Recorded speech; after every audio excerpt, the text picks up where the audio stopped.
যুক্তরাষ্ট্র ও ইরানের মধ্যে উত্তেজনা আবারও তীব্র আকার ধারণ করেছে। ইরানে চলমান স্মরণকালের ভয়াবহ সরকারবিরোধী বিক্ষোভ এবং এর প্রেক্ষিতে যুক্তরাষ্ট্রের কঠোর অবস্থান পুরো মধ্যপ্রাচ্যকে যুদ্ধের দ্বারপ্রান্তে ঠেলে দিয়েছে। ইরান বিক্ষোভকারীদের উপর বল প্রয়োগ বন্ধ না করলে সামরিক হামলা চালানোর হুমকি দিয়েছেন মার্কিন প্রেসিডেন্ট ডোনাল্ড ট্রাম্প। স্পষ্ট জবাবে পাল্টা হুঁশিয়ারিতে মধ্যপ্রাচ্যে থাকা মার্কিন ঘাঁটিগুলোতে মিসাইল হামলা চালিয়ে উড়িয়ে দেওয়ার কথা জানিয়েছে ইরান। ফলে মধ্যপ্রাচ্যে যুক্তরাষ্ট্র ও ইরানের যুদ্ধ এখন সময়ের ব্যাপার বলে মনে করছেন বিশেষজ্ঞরা।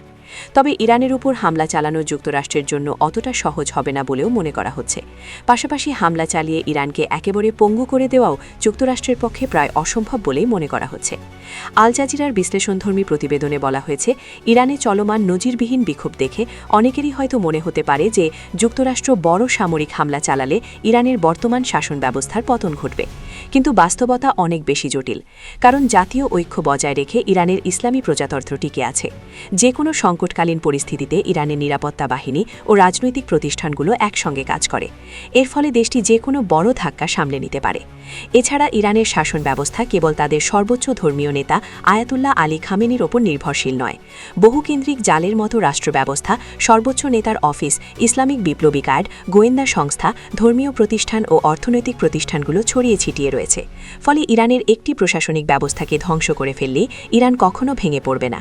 তাছাড়া দেশ ও সামরিক বাহিনীর শীর্ষ নেতৃত্ব ও নির্দেশনা দেওয়ার বিকল্প আগে থেকেই প্রস্তুত করে রাখে ইরান। তাই খামেনিকে সরিয়ে ফেললেই ইরানকে হারানো সম্ভব, তেমনটি ভাবাও বোকামি বলে বিশ্লেষণে উল্লেখ করা হয়েছে। এদিকে ইরান নিয়ে দুই নৌকায় পা দিয়ে আছে মার্কিন প্রেসিডেন্ট ট্রাম্প। ইরানে যুদ্ধ করে খামেনির পতন ঘটানোর পক্ষে তার দলের কট্টরপন্থী নেতারা। কিন্তু মধ্যপ্রাচ্যে নতুন করে কোনো দীর্ঘমেয়াদী যুদ্ধ চায় না ট্রাম্পের সমর্থকরা। তাই ট্রাম্প চাইছেন ইরানে দ্রুত হামলা করে বেরিয়ে আসতে। কিন্তু ট্রাম্পের এই পরিকল্পনা আদতে কোনো কাজে আসবে না বলে উল্লেখ করেছে আল জাজিরা। এদিকে ইসরায়েল চাইলেও কাতার, ওমান এবং সৌদি আরবের মতো প্রভাবশালী দেশগুলো এখন আর ইরানের সঙ্গে যুদ্ধ চায় না। ইরানের সঙ্গে সংকট নিরসনে কূটনীতি ও আলোচনার উপর জোর দিচ্ছে এসব দেশ। এমনকি যুদ্ধের জন্য যুক্তরাষ্ট্রকে তারা নিজেদের মাটি ব্যবহার করতে নাও দিতে পারে, যা মার্কিন সেনাদের সামরিক অভিযানকে কঠিন করে তুলবে।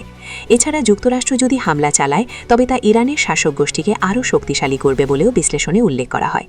এর কারণ যুক্তরাষ্ট্র হামলা শুরু করলে দেশের বিপদে জনগণের কাছে এমন প্রচার চালিয়ে বিক্ষোভ দমন করার বৈধতা পাবে।